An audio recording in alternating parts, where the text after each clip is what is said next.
Tēnā tātou ai ana, tēnā tātou I nei rā o te kōrero wānanga o te kōrero haere.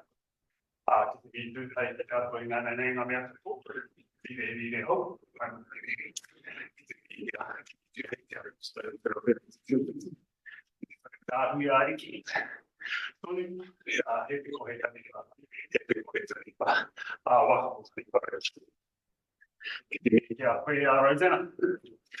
Nau mai, whakatau mai ki tō whare wana, ki tō rohe, te rohe o Waikato tānui, tō iwi, te rohe o Ngāti Haua, te whenua raupati, o tēnei te whenua, ki tā te whare wana Waikato.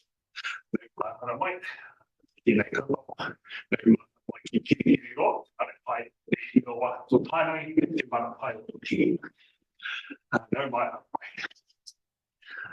Kaupapa I tēnei wā, kaupapa o te kore o Rosanna, e pautiakitanga o ngā taonga o te iwi o Haida, ki roto I te rohe o Haida Gwaii. E mahi puta eo, e ngā hāpuri o te iwi o Haida, me te hāpuri o te Haida Gwaii. Mahi kaitiaki mo te mahi mātaurau, I o tātou whanaunga I Haida Gwaii. Te iwi o Haida, me te iwi o Waikato tānui, he whānau kotahi. Haere o ngā ope tāiao o Waikato tānui ki Haida Gwaii, ki te tautoko o te kaitiaki o ngā taonga ki roto I Haida Gwaii, me roto I te awa Waikato. Ka haere o ngā ope tāiao o Waikato tānui ki te hoi waka. Kia anga o te moana o Haida Gwaii, ka haere ki te whare taonga o Haida. E whānau tūtonu ki whānau kōtangi o te iwi o Haida, ki Waikato tānui. So with that, I'd just like to welcome you, Rosanna, to our seminar series. And just a little bit of a description. Rosanna, she's giving you a presentation on frogs, bogs, research outcomes to improve community benefits outside research on the Haida Gwaii up in Canada. So,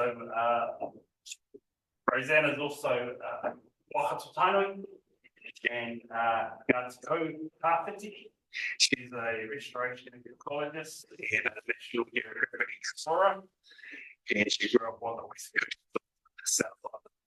Actually, and one thing that I just also wanted to say, just you were saying that Rosanna was recently awarded Aotearoa fellowship for research. We were together to build fund because it is not quite one. So, Rosanna's at Haida University. We're very privileged to have her today to talk about some of the things she's been doing over at Haida Gwaii. If you haven't been over to the Haida Gwaii, you should make it. It's a beautiful place. So I've been to some remote places in Canada. I've been up to Yellowknife. I've been up to Haida Gwaii, and every time I see someone from Canada, I go, I've been to Haida Gwaii, I've been to Yellowknife. And they go, man, I haven't even been to So when she says it's remote, it's pretty remote.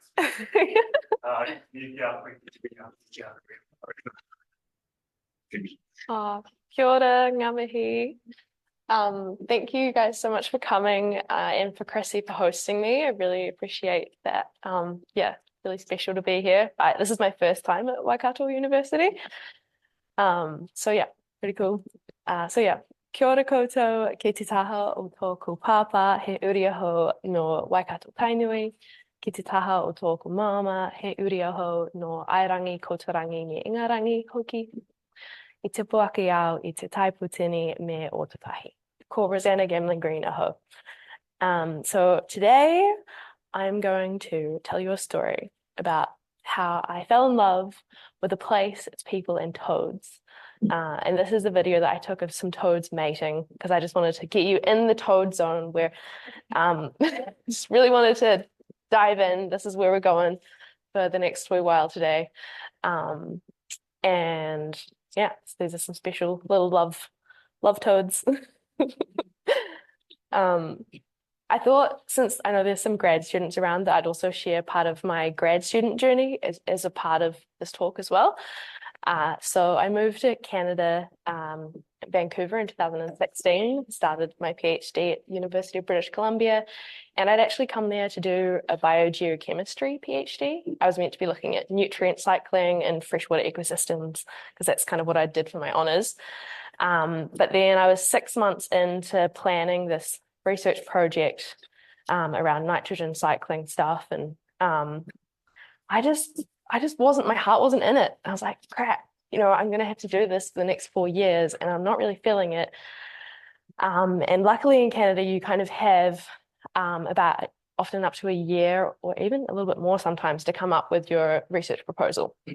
So I asked my supervisor and I was like, hey, I'm really sorry. I know I came here to do this, but I was wondering, could I study something else in freshwater that's like more conservation applied? And he was like, yep, absolutely. I want you to, enjoy what you're doing, because otherwise you won't make it through the PhD experience. Yeah, so then I spent the next few months just looking for species at risk in British Columbia and trying to talk to government biologists. And I came across a few different things, but the thing that really grabbed my attention was this northern red-legged frog. So this is a frog that's native to the area where I was living, around Vancouver and also on Vancouver Island, and it's declining there. And what was really interesting is it was introduced by a school teacher to Haida Gwaii, just like kind of for fun. And it was first recorded there in 2002, and it was booming there. There's lots of anecdotal reports, but no survey since it was, the first survey was done in 2002. And I was like, oh, that sounds really interesting. And then I talked to some more people, and then I found, oh, the plot thickens because there's this toad called the western toad. And it was also native to Haida Gwaii. In fact, the only native amphibian on Haida Gwaii. And since the frog arrived, people had said they'd noticed the toad was declining. And I was like, oh, wow, is that correlation, or is the frog having some effect there? Yeah, just a complicated web of questions. I was like, yes, this is what I want to do my PhD on. So then I asked permission from the Council of the Haida Nation and the BC government to come and study that. So just for some context, Haida Gwaii there, archipelago, just beneath southeast Alaska. And Haida Gwaii translates to Islands of the People, and it's the home of the Haida Nation, who have lived there since time immemorial. And the population of people on the island is around about 5,000. And there's a mix of, it's mostly Haida, and then a bunch of non-Haida immigrants who have come on, and a lot of people living off-grid in the forest. The land area, for context, is about 6 times the size of Aotearoa, Stewart Island. And it's temperate rainforest with lush conifer forests, just endless wetlands, rugged coastlines, and extremely high rainfall, like higher than the South Island of the West Coast. It's like 4 meters a year. And the first summer that I was there for 5 months, there were only 10 days where it didn't rain. And so I moved there for 5 months, and I came there with my then partner. We ended up breaking up at the end of the field season. Don't employ your partner as your field assistant. But so we moved into this flat with a bunch of locals. It was this little shack, like right by the estuary. You could see like the tide coming in and out, and there was no insulation in the walls, and like the door would just fly open in the middle of the night when a storm would come in. And anyways, I became the part of the community. I made lots of friends. I went to beach fires. I joined the choir. I joined the band. And just like really got to know people. And then I was like, all right, well, this is really fun. But, at the same time, I was also doing research. So, so the first thing was to find where the northern red-legged frog had spread since 2017. So yeah, spent a lot of time tromping through bogs, driving forestry roads, getting to use radios, which I thought was super cool, to talk to the logging truck drivers. And you can see, yeah, the cut block there. So that was pretty confronting. Just like that was how we got to access the beautiful areas, was through these logging roads and through these cut blocks. And yeah, heard lots of mixed opinions on the island, because it's, on one hand, the logging is a big source of employment, but on the other hand, it's destroying their ecosystems. So yeah, it was like a fiery political climate actually when I was there about logging. So the results from that survey, I'll just take you through, there's lots of different points here. So the stars are the observations from the 2002 survey. It's meant to be a star there. And so that's the area that they approximately occupied in 2002, this blue sort of diamondy thing. And then my 2017 points, that's the red ones there, that's where we found the northern red-legged frog. And then so that kind of created this yellowy kind of shape to show where they'd spread. And then the yellow diamonds are where absences, where we didn't find them. And so what was quite interesting is that, yeah, we had a whole bunch of absences around here, but then we had some presences here. And there's some logging going on there, and there's a small community, a Mennonite community over there. So from there, I assuming that probably this was human assisted, because yeah, they couldn't have got over this. This is really fast flowing deep water in here. Yeah, so they found that that size, that was 15-fold increase and about a rate of 1.9 kilometer per year dispersal, which is, yeah, pretty fast.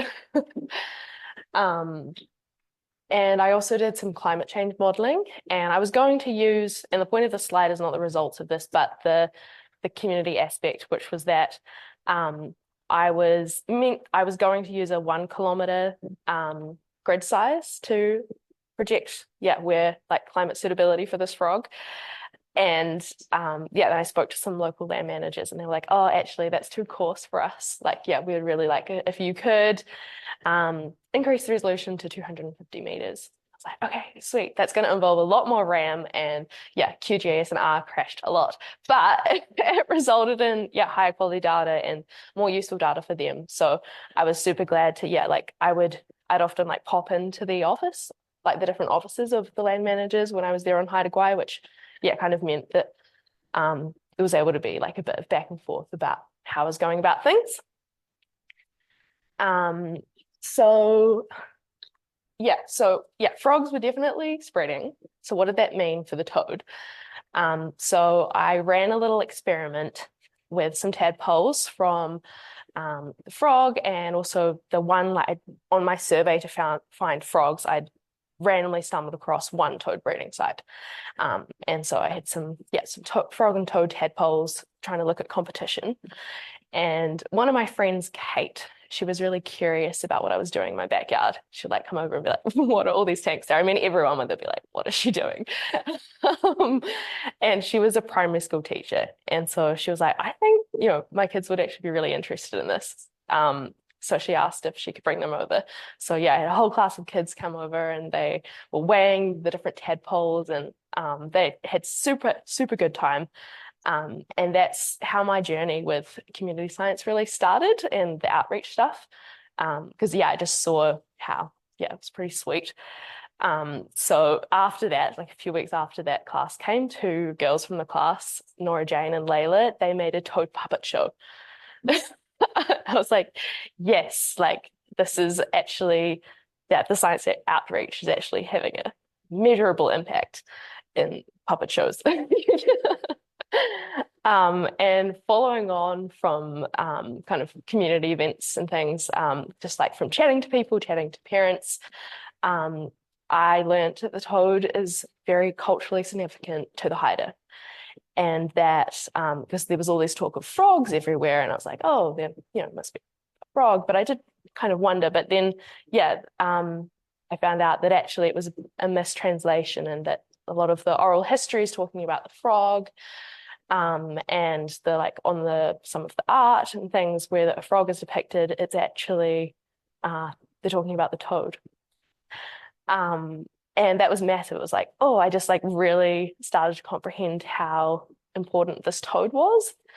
And the Haida name for it is Hian, which means crab from the bushes.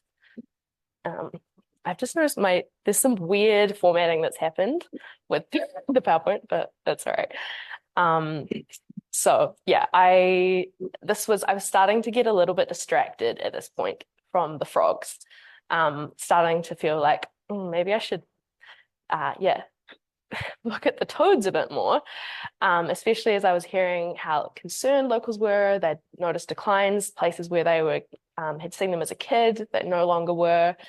I also heard stories of people just trying to rescue their toads, if a pond was drying up and there were toad tadpoles, they'd try and put them in another pond close by. And it just felt like people really cared about this animal. And part of the problem is that people didn't know where they were. There was that one site I stumbled on, and then another site on a massive lake they knew was somewhere there.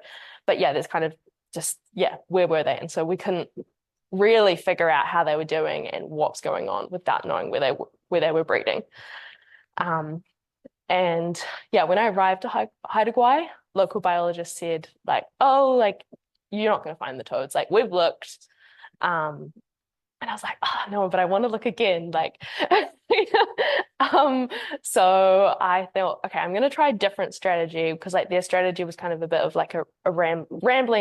random sampling design. Rambling. I mean, it was kind of rambling, I think. But yeah, so I was like, actually, I'm going to ask the community, where have you guys seen toads? Please send me all of your toad observations. So I put up posters everywhere. I just had all these toad posters, and I was like, I don't know how this is going to go. The government biologists were like, yeah, I don't know if people are going to be super interested in this. We'll see. But actually, people were, and I received a lot of observations. And so there was this kid, for instance, I'm 10 years old and I live on Haida Gwaii, and on Friday the 13th of April I saw a western toad. We're walking on Spirit Lake, and at the time, and it was 7:55, and luckily I got a picture, and he was about the size of a large avocado. That's really large. But unfortunately in this case, this was actually a frog. So and I had a lot of these observations that people thought were toads but were actually frogs. I was like, okay, so I saw there was a need for some science education. So I made a identification guide, and I gave it to school teachers and stuff, and also anyone who emailed me through kind of observations that were maybe not the species they thought they were. But there were also a bunch of really solid observations, were definitely toads. And so what I would do is I took them, put them on a map, and drew 2-kilometer radii around them, and then had a bunch of so many water bodies to check. And so that was the strategy, and ended up sampling a lot of different places.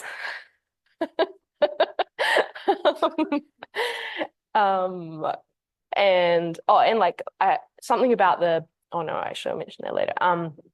So I involved community members of all ages in some of these searches, because some of these water bodies were pretty large, so it was very helpful to have people. I had school groups sometimes, and this is one place I went to on the west coast, called Goodall Lake, and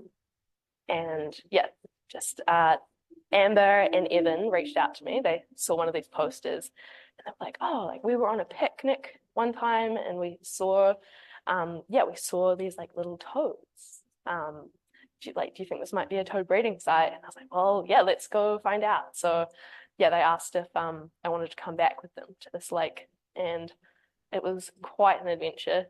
We nearly capsized that little boat coming in. Yeah, yeah, a lot of these places were very hard to get to. Yeah, one of the most beautiful places I've been to.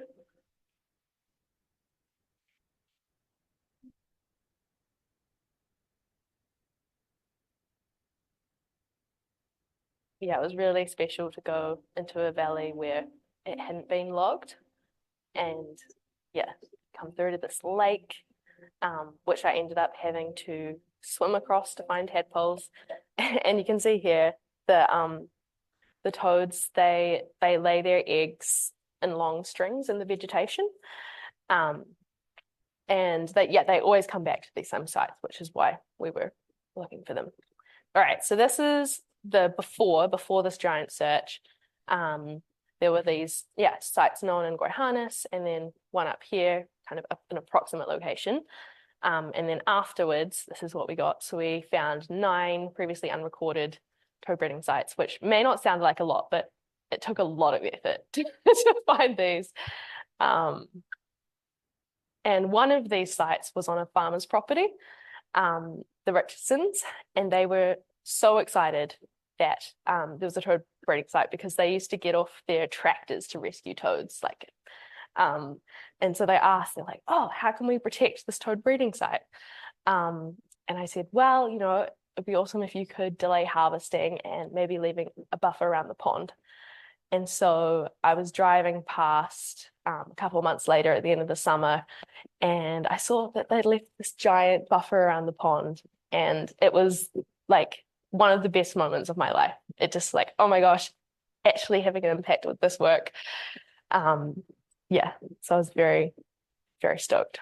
All right, so yeah, I found all these toad breeding sites, and I was like, all right, now I'm super excited for the possibilities. Like, came back to Vancouver, I was like, fizzing. And then my PhD supervisor was like, you spent a lot of money. And I was like, oh, okay. And he's like, yeah, so like I don't have any more money for you. So you're gonna have to find another PhD project that like doesn't involve like basically doing anything else on Haida Gwaii. He's like, I just can't afford it, sorry. And I was like, what? Like, no, like this is my dream project, and like the community's so invested, they want to know. And he's like, well, yeah, I guess like, if you could find other funding, but like, you probably can't. So, and I was like, yes, I will. Yeah, so then I applied for some funding, and yeah, very luckily got it. So I got some funding from National Geographic, and also there was this public scholar initiative at University of British Columbia that they'd started to fund kind of projects like mine where they were involving work with communities. And then also I was collaborating with someone in the Ministry of Forests with BC government. And yeah, so they had some funding to bring to the table too. So I got to go back. And then I also like kind of collaborated with Gwaii Parks Canada, where they let me, like I was volunteering for them in exchange for being able to get access to a remote location via boat. And so that worked out really well. So yeah, this is the trip into Gwaii, just so I give you a little, yeah.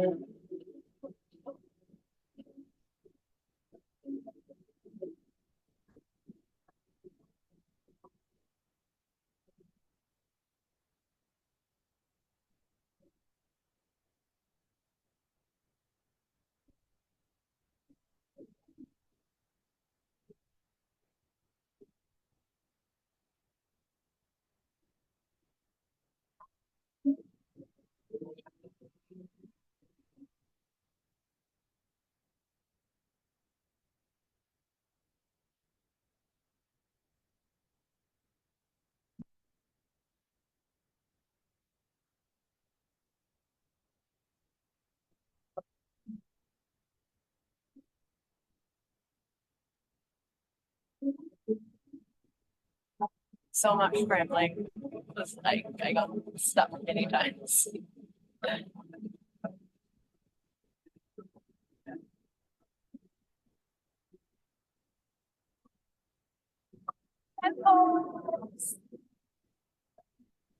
They're eating pollen grains.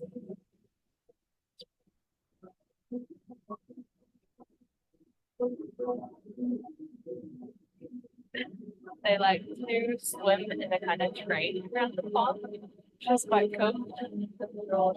Yeah, same direction.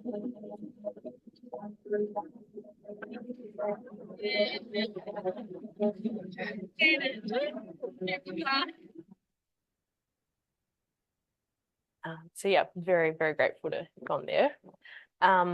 So now, yeah, we had a bunch of samples from Gwaii National Park, from other places, in Haida Gwaii, from those 9 sites, and a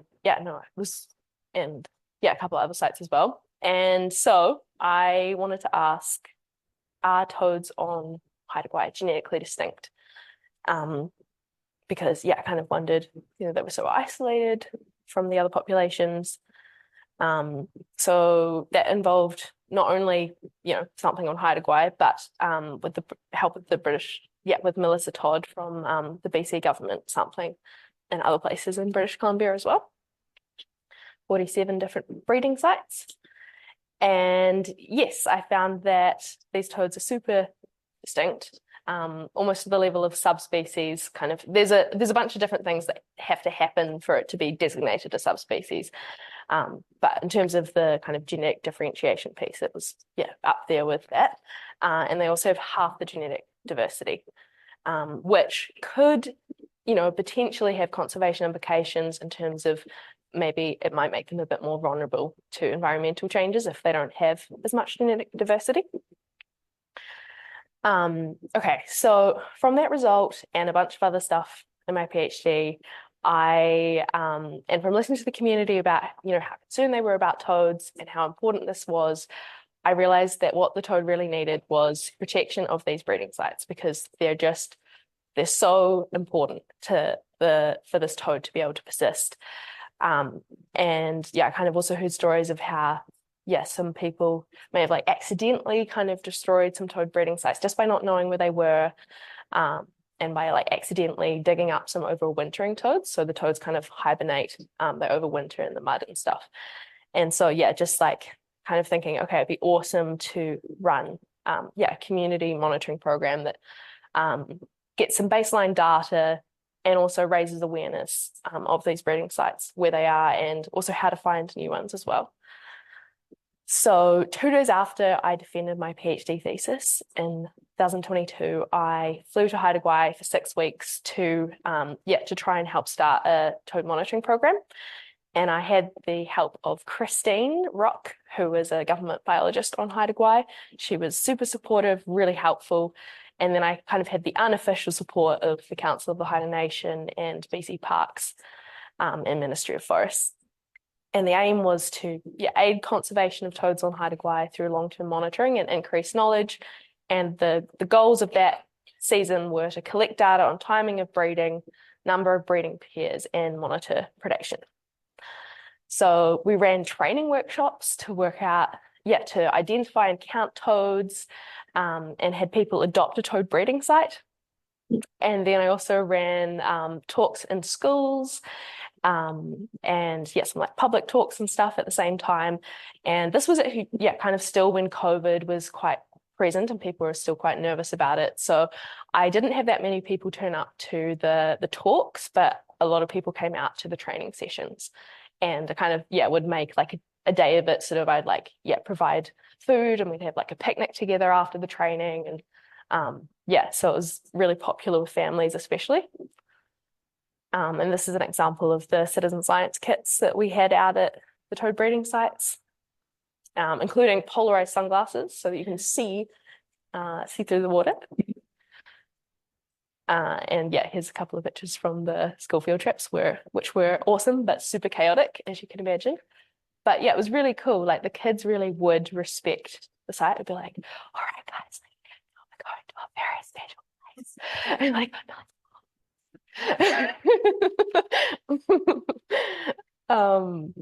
And then people went out and monitored toad breeding sites independently for a month, coordinated by 3 site leaders via email lists. And yeah, there was kind of turned out there were a bunch of really consistent, dedicated volunteers.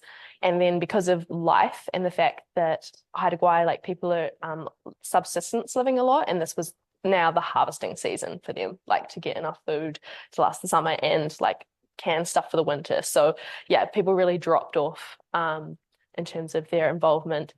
And I also found that like we used iNaturalist because I wanted something that would like be accessible for people to like, you know, when I moved on or whatever, it would still be available. And yeah, some people were able to use the app fine and others kind of struggled. So I had the starter sheet that people could enter in. But yeah, it would have been awesome if I'd had money to fund someone to kind of really just enter data sheets.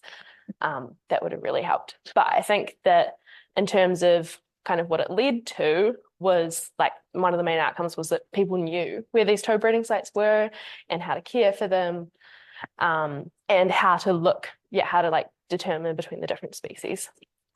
And so yeah, we resulted in having our first like breeding counts, had first baseline data set. I also wrote a song about toads and how much I love them. And then we also figured out what was skinning the toads alive. So what you see here is that's a toad skin there. And then these are the eggs. So this was a pregnant female who was going to lay eggs, but unfortunately someone got her in before that was possible. And yeah, at one site we found 37 of these dead skins. And we'd heard reports from in Waikato National Park that maybe raccoons were doing this. So we set up some cameras and did some detective work. And yeah, we found a lot of raccoons hanging out. You can see this raccoon here, kind of like, I think, yeah, there's some dead toad stuff there and they're like having a nibble. I didn't actually catch them skinning the toads. They're trying to avoid the poison in the skin. But yeah, I didn't actually capture that moment. But I did find, we found lots of like raccoon paw prints around these dead toads. So you put, you know, two and two together. And yeah, so this like really raised the public awareness of the issue because it had just been in, you know, the national park Waikato, which a lot of people don't go to. Like people just weren't aware that this was happening. And yeah, that was pretty interesting for me because coming from New Zealand, you know, where like invasive species control is very normalized. It's a bit different there because, you know, this is, although raccoons are invasive on Haida Gwaii, they're not invasive in other places in Canada. And so although I would say, yeah, like 95% of the people were like super like, okay, yeah, we've got to control these raccoons. There was like a very vocal minority of animal rights activists on the island who were like, we can't kill these creatures. And so I was like, okay, this is now where I step back. Like, yeah, so that was kind of an interesting point to be like, oh, like drawing the line of like, yeah, okay, this is where it's like no longer my place to be involved in this aspect of things. The community, yeah, needs to work out. So yeah, after this, it was, yeah, pretty intense 6 weeks, like having just defended my thesis. I was pretty burnt out, to be honest. And yeah, I was just like, and also just feeling like, will this keep going? Like, are the toads, yeah, gonna do better in the future? And yeah, just knowing that the pressures of the other issues on the island with, yeah, logging being a massive one, like there are other much bigger battles to fight. And so, yeah, were the toads gonna get attention? However, I'm feeling more optimistic now because I was invited by the Council of the Haida Nation and the Ministry of Forest to meet with them over Zoom because I was back in Aotearoa at that point. And they wanted to hear kind of what were my conservation findings. Then like, yeah, after I gave my talk, they just like launched into discussion about how they could control raccoons and like, oh, like where could we apply for money? And yeah, so I was feeling, yeah, super stoked about that. And then also I got an email from a school teacher and she sent me this picture of, yeah, this like awesome display that her class did about toads. And I was just like, yes, like this, yeah, I think the toads are going to be okay. Like, so yeah, that was awesome. And finally, just to finish, these are my top tips for building community partnerships. Say, yeah, make friends, not contacts. Yeah, build genuine relationships with people and become more than a scientist. And keep in touch with people in the community and be patient and flexible and always ask first and be humble and listen. And also sharing food is really important as well. So yeah, thank you so much for all of these amazing people. I had so much support and help from lots of people in the community, and at the University of British Columbia, and some people in New Zealand as well, who helped me out. So super grateful, and thank you all for listening. Yeah, thanks so much.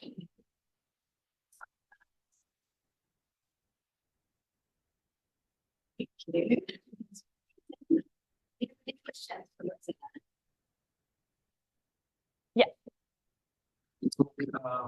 So the really strong sense of what's the problem with some land of the island, but it doesn't seem like it's really playing a role in the change with the type of Yeah, I would agree with that. So yeah, for people on Zoom, Frank was just asking about like kind of how whether the toad was having kind of a negative impact on, sorry, the frog, the really good frog, whether it was having a negative impact on the toad. And yeah, I found with the competition, I ran like a much bigger competition experiment, and I only found like a pretty small negative effect of the frog on the toad. And I don't know how much that scales up to like a population level effect. And also I think even if it does, which it may have like a small, it may have some impact, I still think that the invasive raccoons and the accidental destruction of the toad breeding sites are much, more threatening. So yeah, I kind of, and also those ones are easier to do something about than the frog as well. Yeah. Logging. Oh, right. Yeah. And then like, with land development and stuff as well. Yeah.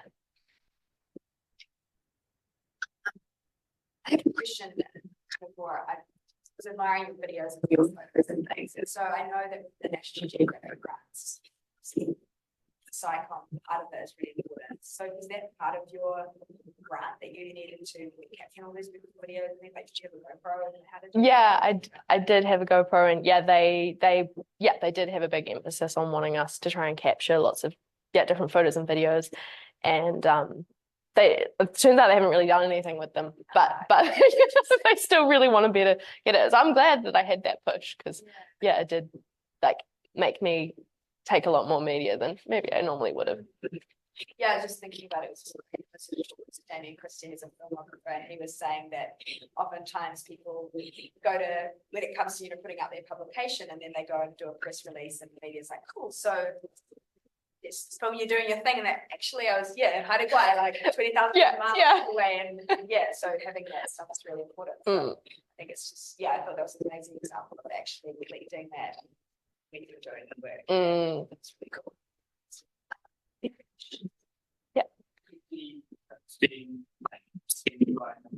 Are there any other possible when you first put that slide up of the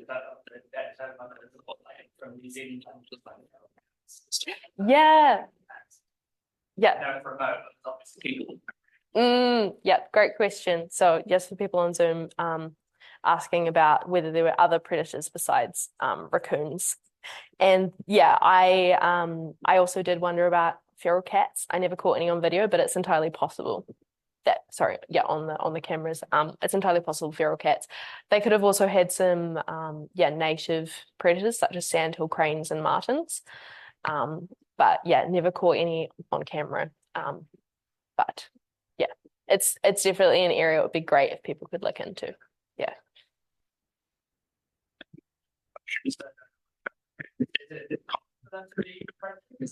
Yeah. Yeah, no, I think they eat everything. They're just, yeah, I guess they've decided that toads are tasty, and also because the toads breed en masse, it's like a smorgasbord. Right. Like they're all there at the same time, and they're like, oh, sweet, I can just walk along and grab a toad. Yeah.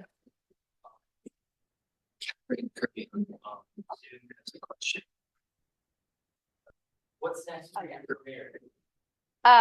Yeah, so I'm feeling a bit like a fish out of water at the moment because now I'm in marine ecosystems, using this really complex genetic tool called transcriptomics, which I'm still trying to wrap my head around. But yeah, that's a project working with different communities across Aotearoa, trying to build climate change resilience into different kaimoana. So we're looking at Paua, Koda, and Kina. And the idea is we're looking at these heat shock genes to try and see if there are more resilient populations in response to marine heat waves. And if the communities want to, if they want to, if we find some more resilient populations and communities want to interbreed and with those more resilient areas, then that's in their hands to do so. Yeah. And so that's a community-based project Yeah, as well. yeah. So yeah, working we're only sampling with the communities. We're working with 3 at the moment. Puketaraki near and like the East Otago Taiapuri committee, near Otago, near Otago Uni. And then also Makawhia, Mataitai on the west coast near Haast. And then Akaroa, Taiapuri. And then I am hoping to get into frog stuff as well. Yeah, because I love frogs. Yeah.